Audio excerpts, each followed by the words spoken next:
نحمده ونصلي ونسلم على رسوله الكريم اما بعد فاعوذ بالله من الشيطان الرجيم بسم الله الرحمن الرحيم کاف ہا یا عین صاد ذکر رحمت ربک عبدہ زکریا۔ اللہ کے نام سے شروع جو نہایت مہربان رحمت والا ہے۔ یہ تیرے رب کی اپنے بندے زکریا پر رحمت کا ذکر ہے۔ کاف ہا یا عین صاد یہ حروف مقطعات ہیں، اس کی مراد اللہ ہی بہتر جانتا ہے۔ فرمایا کہ یہ تیرے رب کی رحمت ہے، یہ تیرے رب کی رحمت کا ذکر ہے۔ اس آیت کریمہ میں اللہ رب العالمین نے اپنے محبوب سے فرمایا کہ محبوب، ہم آپ کے سامنے جو بیان کر رہے ہیں یہ آپ کے رب کی رحمت کا ذکر ہے جو اس نے اپنے بندے حضرت زکریا پر فرمائی۔ سورہ مریم 16ویں پارے کی یہ سورت ہے اور اس میں 6 رکوع، 98 آیتیں، 780 کلمے اور 3700 حروف اس میں ہیں۔ اس سورت کا نام مریم کیوں رکھا گیا؟ تو مریم نام رکھنے کی وجہ یہ ہے کہ اس سورت میں حضرت بی بی مریم رضی اللہ تعالی عنہ کی عظمت، آپ کے واقعات اور حضرت عیسیٰ علیہ السلام کی ولادت کا واقعہ، کیونکہ آپ حضرت عیسیٰ کی والدہ ہیں، اس مناسبت سے اس سورت کا نام مریم رکھا گیا۔ سورہ مریم کے بارے میں احادیث مبارکہ میں مسند امام احمد میں آتا ہے کہ جب مکے کے مسلمانوں نے، مکے کے کافروں نے مسلمانوں کو ستانا شروع کر دیا صرف اسلام لانے کی وجہ سے، کلمہ پڑھنے کی وجہ سے، اور اتنی تکلیفیں دینے لگے کہ جب چند مسلمانوں نے حبشہ کی طرف ہجرت کی تو کفار مکہ نے ان کا پیچھا وہاں تک بھی کیا کہ حبشہ تک کافروں کو تاحب دے کر بھیجا کہ وہ اپنے نمائندے کو حبشہ بھیجیں اور وہاں سے ان مسلمانوں کو پکڑ کر واپس مکے میں لے کر آئیں۔ تو جب وہ کافر حبشہ کے بادشاہ نجاشی کے دربار میں پہنچے اور اس کے اپنے آنے کا مقصد بادشاہ نجاشی کو بیان کیا تو اس نے کہا کہ میں نے تمہاری باتیں سن لی لیکن سب سے پہلے میں مسلمانوں کا موقف سنوں گا۔ چنانچہ مسلمان جو مکے سے ہجرت کر کے حبشہ گئے تھے ان مسلمانوں کو بلایا گیا،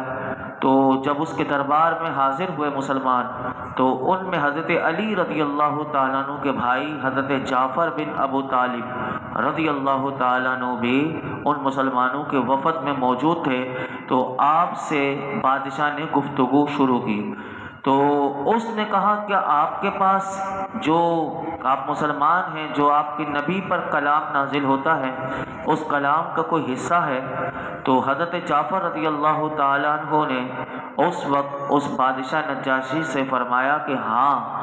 جو کلام ہمارے نبی پر نازل ہوا ہے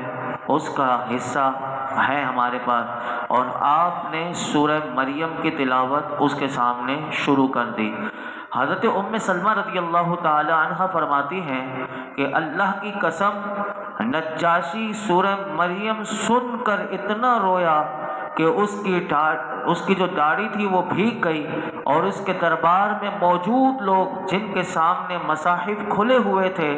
وہ بھی اتنا روئے کہ ان کے مصاحف بھیگ گئے۔ پھر نجاشی نے کہا کہ بے شک یہ دین اور جو دین حضرت موسیٰ علیہ السلام لے کر آئے یہ ایک ہی طاق سے نکلے ہیں، اور کفار کے نمائندوں سے کہا کہ جو مکے سے آئے تھے، جن کو مکے کے سرداروں نے بھیجا تھا، اس کو بادشاہ نجاشی نے یہ کہہ کر روانہ کر دیا کہ تم لوگ یہاں سے چلے جاؤ، خدا کی قسم میں کبھی بھی انہیں تمہارے حوالے نہیں کروں گا۔ یہ بادشاہ نجاشی کا احسان تھا، اور پھر بادشاہ نجاشی یہ مسلمان بھی ہوا اور پھر میرے آقا علیہ الصلوۃ والسلام پر یہ ایمان بھی لایا، لیکن یہ حضور سے مل نہ سکا، لیکن حضور نے اس سے محبت، اور حضور نے جب اس کا انتقال ہوا تو حضور نے اس کی بادشاہ کی غائبانہ نماز جنازہ بھی ادا فرمائی تھی۔ علماء فرماتے ہیں کہ اس کا جنازہ حضور کے سامنے کر دیا گیا تھا، کیونکہ یہ فاصلے میرے آقا علیہ الصلوۃ والسلام کے لیے کوئی حیثیت نہیں رکھتے، وہ سمیٹ کر اس کا جنازہ حضور کے سامنے کر دیا گیا تھا۔ لیکن حنفی مسلک میں غائبانہ نماز جنازہ کسی کی نہیں ہوتی، یہ بات یاد رکھیے گا۔ اچھا، ایک اور حضرت ابو مریم غسانی رضی اللہ تعالی عنہ فرماتے ہیں کہ میں نے نبی کریم صلی اللہ علیہ وسلم کی بارگاہ میں حاضر ہو کر عرض کی کہ یا رسول اللہ صلی اللہ علیہ وسلم، آج رات میرے ہاں ایک لڑکی کی ولادت ہوئی ہے۔ تو نبی اکرم صلی اللہ علیہ وسلم نے ارشاد فرمایا کہ آج رات مجھ پر سورہ مریم نازل ہوئی ہے، تو تم اس کا نام مریم رکھ دو۔ چنانچہ اس لڑکی کا نام مریم رکھ دیا گیا۔ تو یہاں سے پتہ چلا کہ مریم نام میرے آقا کو بھی پسند تھا، اور یہ حضرت عیسیٰ علیہ السلام کی والدہ کا بھی نام تھا، تو اپنی بچیوں کے نام یہ رکھے جا سکتے ہیں۔ جو میں نے پہلی آیت آپ کے سامنے تلاوت کی، اور اس سے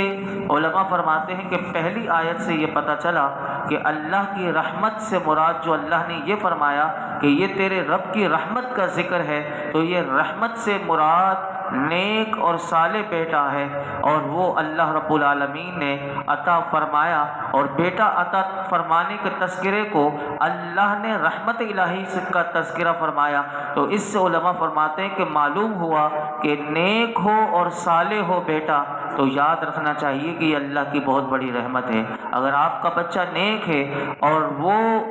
صالح بھی ہے تو یہ، اور بیٹا ہے، تو یہ اللہ کی آپ پر بہت بڑی رحمت ہے، اور خصوصاً جب کہ بڑھاپے میں عطا ہو۔ یاد رہے کہ نیک اولاد جو ہوتی ہے، جس طرح دنیا میں نیک اولاد سے فائدہ حاصل ہوتا ہے اور وہ اپنے والدین کی خدمت کرتی ہے اور بڑھاپے میں ان کا سہارا بنتی ہے، اسی طرح یہ نیک اولاد مرنے کے بعد بھی آپ کو فائدہ دے سکتی ہے۔ اور کیسے دے سکتی ہے؟ دنیا میں تو باپ دیکھ کر اس کو خوش ہو رہا ہوتا ہے، اس نیک اولاد کو دیکھ کر کیوں خوش ہوتا ہے کہ وہ نیک اولاد کو سمجھانا نہیں پڑتا، کیونکہ وہ جڑا ہوا نیک لوگوں سے ہوتا ہے، تو اسے پتہ ہوتا ہے کہ میرے والد کا مقام کیا ہے، میری والدہ کا مقام کیا ہے، تو وہ ان کے مقام کو سمجھتے ہوئے ان کی عزت بھی کرتے ہیں اور ان کی خدمت بھی کرتے ہیں۔ اور اگر بچہ نیک نہ ہو تو آج جو معاشرے میں ہم دیکھتے ہیں تو وہ سر چڑھ کر، یعنی سینے پر چڑھ کر، اور جس طرح کی وہ گستاخیاں اولاد آج ماں باپ کے ساتھ کرتی ہے، ایسے لگتا ہے کہ اولاد باپ بن گئی ہے اور باپ بیٹا بن گیا اس کے سامنے۔ آج معاشرے میں ایسا ہو رہا ہے۔ تو یہاں سے پتہ چلا کہ نیک اولاد جو ہے وہ دنیا میں بھی فائدہ پہنچاتی ہے اور مرنے کے بعد بھی پہنچاتی ہے، جیسا کہ حدیث پاک میں آتا ہے کہ کوئی یہ نہ سمجھے کہ مرنے کے بعد بھی سب کچھ ختم ہو جاتا ہے، بلکہ یہ حدیث پاک مسلم شریف کی حدیث پاک، اس کو یاد رکھیے گا کہ مرنے کے بعد بھی انسان کو فائدہ پہنچتا ہے۔ یہ بھی ایک ایصال ثواب کی سب سے بڑی دلیل ہے کہ ایصال ثواب کسی کو اگر کیا جائے تو پہنچتا نہیں پہنچتا۔ تو اس حدیث پاک کو بھی آپ یاد رکھیے گا کہ نبی اکرم صلی اللہ علیہ وسلم نے ارشاد فرمایا کہ جب انسان فوت ہو جاتا ہے تو اس کے اعمال منقطع ہو جاتے ہیں، لیکن 3 کام ایسے ہیں، 3 عمل ایسے ہیں کہ وہ منقطع نہیں ہوتے، اس کا ثواب مرنے کے بعد بھی ملتا ہے۔ نمبر 1 صدقہ جاریہ۔ صدقہ جاریہ والا کوئی سا بھی، آپ نے مدرسہ بنا دیا، آپ نے کوئی دین کا کام کر گئے، آپ نے کوئی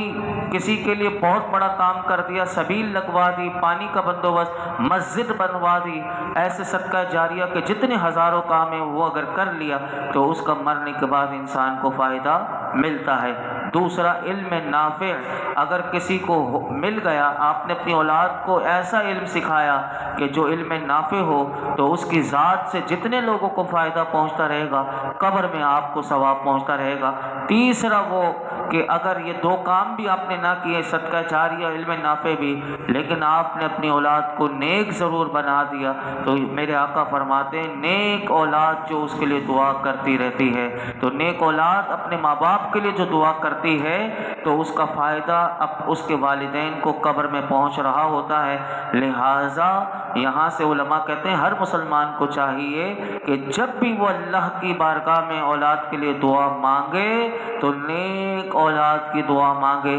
یوں ہی اسے چاہیے کہ اگر اس کی اولاد تو پیدا ہو گئی لیکن وہ نیک نہیں ہے تو نیک بنانے کی کوشش بھی کرے، اسے بھی ایسے اچھے ماحول میں لے کر آئے، اسے بھی علم دین کی فضیلت بتائے، اسے بھی اچھے لوگوں کے ساتھ ہمیشہ جوڑ کر رکھے، تو انشاءاللہ آپ کوشش کرتے رہیں گے آپ کی اولاد بھی نیک بن جائے گی اور آپ دنیا سے چلے جائیں گے۔ کوئی آپ کے لیے دعا کرنے والا ہو یا نہ ہو، اگر آپ نے اپنے بچے کو نیک بنا دیا تو انشاءاللہ وہ بخشش کی دعا مانگتا رہے گا، آپ کو اللہ رب العالمین اس کی دعا سے بخش دے گا۔ آگے ارشاد فرمایا اذ نادى ربه نداء خفیا، جب اس نے اپنے رب کو آہستہ سے پکارا، یعنی حضرت زکریا علیہ السلام نے آہستہ آواز میں اللہ سے دعا مانگی۔ مفسرین فرماتے ہیں اس آیت سے یہ پتہ چلا کہ آپ نے آہستہ آواز میں دعا جو مانگی تھی اس کی چند وجوہات ہیں، 3 وجہ لکھی، میں تینوں بتا دیتا ہوں۔ نمبر 1، آہستہ دعا مانگنے میں اخلاص زیادہ ہوتا ہے اور دعا مانگنے والا ریاکاری سے بھی محفوظ رہ سکتا ہے۔ یہ اس صورت میں ہے کہ جب انفرادی آپ دعا مانگ رہے ہو، یعنی چیخ چیخ کر دعا مانگیں گے تو ہو سکتا ہے کوئی ڈسٹرب بھی ہو رہا ہو اور آپ کو اخلاص بھی نہ ملے، تو آپ کا رب آپ کی اس آواز کو سنتا ہے اور ریاکاری سے بھی انسان بچ جاتا ہے کہ میری دعا کوئی نہیں سن رہا، وہ اپنے رب سے مانگ رہا ہے۔ تو اس لیے یہاں سے یہ پتہ چلا کہ حضرت زکریا علیہ السلام کی یہ ادا اللہ کو پسند آئی کہ آپ نے آہستہ دعا فرمائی۔ نمبر 2، لوگ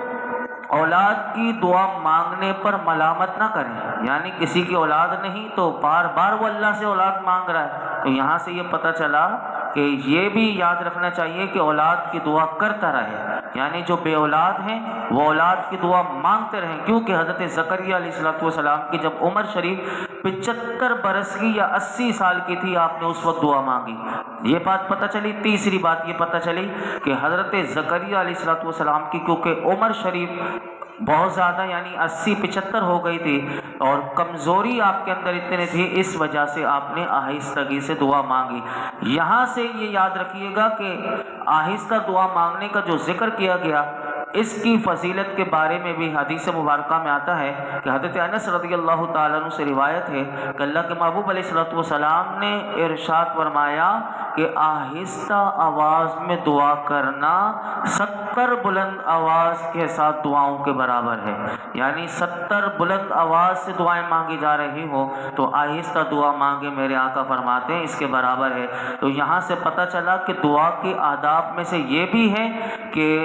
آہستہ بھی مانگی جائے اور چھپ کر بھی مانگی جائے، گر گرا کر بھی مانگی جائے اور بلند آواز سے بھی مانگی جا سکتی ہے۔ اس کا بھی یہ قرآن ثبوت ملتا ہے، ادعوا ربکم تضرعا وخفیا، اللہ فرماتا ہے کہ اپنے رب سے گر گراتے ہوئے اور آہستہ آواز سے دعا کرو، یعنی رونا بھی آئے اور آہستہ آواز سے بھی دعا کرو۔ یہاں سے یہ بات پتہ چلی۔ آگے ارشاد فرمایا قال رب انی وہن العظم منی واشتعل الرأس شیبا ولم اکن بدعائک رب شقیا، عرض کی اے میرے رب بے شک میری ہڈی کمزور ہو گئی ہے اور سر نے بڑھاپے کا شعلہ چمکا دیا ہے، یعنی میں بوڑھا ہو گیا ہوں اور اے میرے رب میں تجھے پکار کر کبھی محروم نہیں رہا۔ یہاں پر تیسری آیت میں اللہ رب العالمین نے 4تھی آیت میں حضرت زکریا علیہ السلام کی پوری دعا مانگنے کا واقعہ ذکر کیا۔ وہ واقعہ کچھ اس طرح ہے کہ حضرت زکریا علیہ السلام کی جب عمر شریف 75 یا 80 سال کی ہو چکی تھی اور اس وقت تک آپ کے پاس اولاد جیسی نعمت نہیں تھی، اور آپ نے اپنے رشتہ داروں میں بھی دیکھا کہ کوئی ایسا نیک صالح مرد نظر آ جائے کہ جو آپ کی وفات کے بعد اس قابل ہو کہ آپ کا جانشین بنے، اور اللہ کی طرف سے جو دین کی خدمت آپ کو دی گئی تھی، آپ کے سپرد تھی، تو آپ کے دنیا سے تشریف لے جانے کے بعد آپ یہ چاہتے تھے کہ وہ دین کی خدمت جاری رہے اور اس کو انجام میرا جانشین دے، تو آپ کے رشتہ داروں میں کوئی آپ کو نیک صالح مرد نظر نہ آیا، اور آپ کے یہاں تک علماء نے لکھا کہ کئی رشتہ دار اللہ کے نبی کے شریر تھے، یعنی بہت شریر قسم کے تھے۔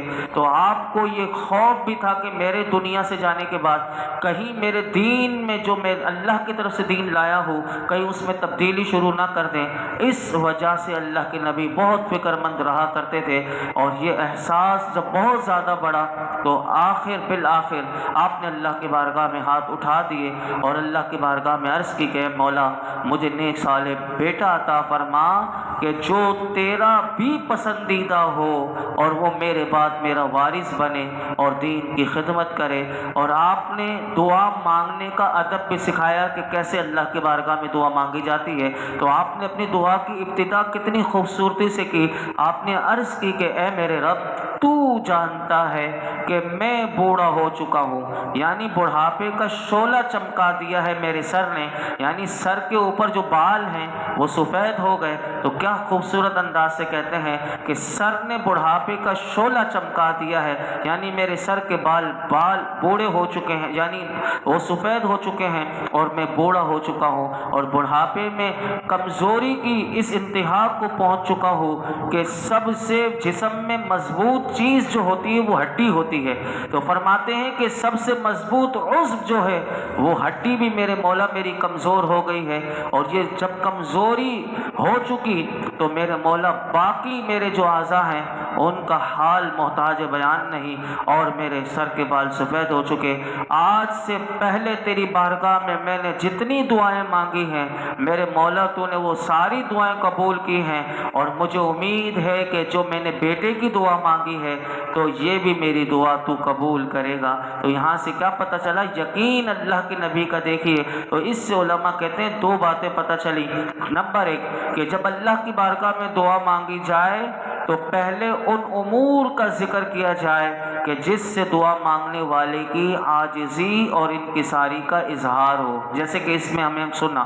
دوسری بات کہ اپنی حاجت عرض کرنے سے پہلے پھر اللہ نے تمہارے اوپر جو لطف و کرم کیا ہے، جو زندگی میں تمہیں رحمتیں دی ہیں، نعمتیں دی ہیں، ان ساری رحمتوں کو، اس کی نعمتوں کو، اس کے لطف و کرم کو یاد کرو۔ یہ دوسرا ادب سکھایا اس آیت سے۔ تیسری بات علماء کہتے ہیں یہ پتہ چلی کہ پہلے جو دعا تمہاری قبول ہو چکی ہو، یعنی تم نے جتنی دعائیں مانگی تمہاری قبول ہوئی، تو تم جب دعا مانگو تو اس قبول ہوئی ہوئی دعا کو وسیلہ بنایا جا سکتا ہے۔ تو یہاں سے یہ بھی پتہ چلا وسیلہ بنانا یہ اللہ کی نبی کی سنت ہے۔ چوتھی بات کہ انبیاء کرام کی دعائیں قبول ہوتی ہیں، اس لیے ان سے دعائیں کرائی جاتی ہیں، اور یوں ہی اولیاء سے بھی اس لیے دعا کے لیے عرض کیا جاتا ہے کہ وہ اللہ کے مقبول بندے ہوتے ہیں، تو ان سے بھی دعائیں کروائی جاتی ہیں۔ آگے یہی واقعہ بڑا خوبصورت ہے، اور اس کے بعد بی بی مریم کا پھر اللہ آپ کو ایک بیٹا دے گا، اور وہ کیا شاندار بیٹا ہوگا۔ اللہ اکبر۔ کل ہم سماعت کریں گے۔ اللہ رب العالمین ہم سب کو قرآن حکیم کا فیضان عطا فرمائے۔ الحمدللہ رب العالمین،